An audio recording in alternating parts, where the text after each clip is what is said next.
Hop, tu restes là, c'est l'heure de ton petit entraînement d'échecs. On va résoudre un mat en un mat en 2, puis un mat en 3 ensemble. Bon, vous allez voir, le premier là, c'est pour l'échauffement, il est vraiment simple. Ensuite, le mat en 2, il est déjà plus compliqué. Et pour la troisième position, j'ai trouvé une position avec plein de sacrifices, vous allez kiffer. Je te laisse mettre pause pour chercher mat en 1 pour les blancs. Si jamais tu voulais dire tour prend tour, et ben ça marche pas parce qu'il y a juste la dame qui défend. Et si jamais t'as dit dame G7, ça marche pas non plus parce qu'il y a le cavalier qui défend la case. Donc, bien sûr, le mat, c'est d'aller poser sa dame tout là-bas en H8 avec le soutien du fou. Échec et mat. On passe à la prochaine position. Ok, alors dans cette position, mat en 2 avec les blancs, pas évident. Je te laisse mettre pause pour chercher ton coup et aller l'écrire en commentaire. Quand même vous aider en donnant quelques pistes. Si là on fait cavalier G6 tout de suite, ça va pas marcher.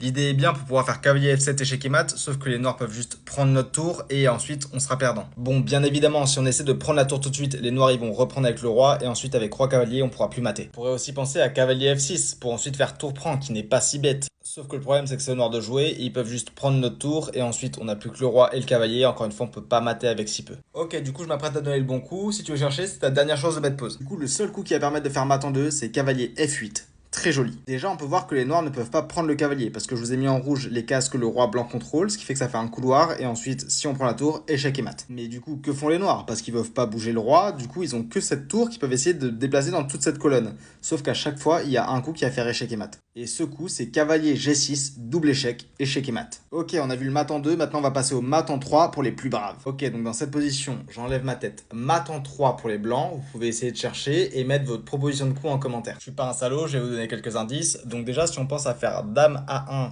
ça va pas marcher parce que les noirs vont juste pouvoir décaler le roi et ensuite on pourra pas continuer l'attaque. Ensuite, il y a un autre coup qui peut sembler malin, c'est de faire tour A4 pour profiter du clouage avec le fou. Parce que le pion peut pas prendre du coup. Encore une fois, les noirs peuvent décaler leur roi et on pourra pas continuer l'attaque. Du coup, je vous donne un dernier indice, il faut sacrifier la dame et la tour. Si vous n'avez pas fait ça, c'est impossible de faire un mat en 3. Ok, c'est votre dernière chance si vous voulez mettre pause, allez écrire votre suite de coups en commentaire, je m'apprête à donner la réponse. Du coup, le premier bon coup, c'est de faire dame A5, échec, sacrifice de dame. Donc là, les noirs ont deux possibilités, soit ils prennent la dame, soit ils vont mettre leur roi en B7, leur seule case. Regardons d'abord ce qui se passe, ils essaient de fuir avec leur roi. Et ben on a directement dame B6 qui va prendre toutes les cases du roi et notre roi défend notre dame, donc c'est échec et mat. Donc les noirs vont être obligés de prendre notre dame. Donc là-dessus, on peut faire tour A4, échec, nouveau sacrifice.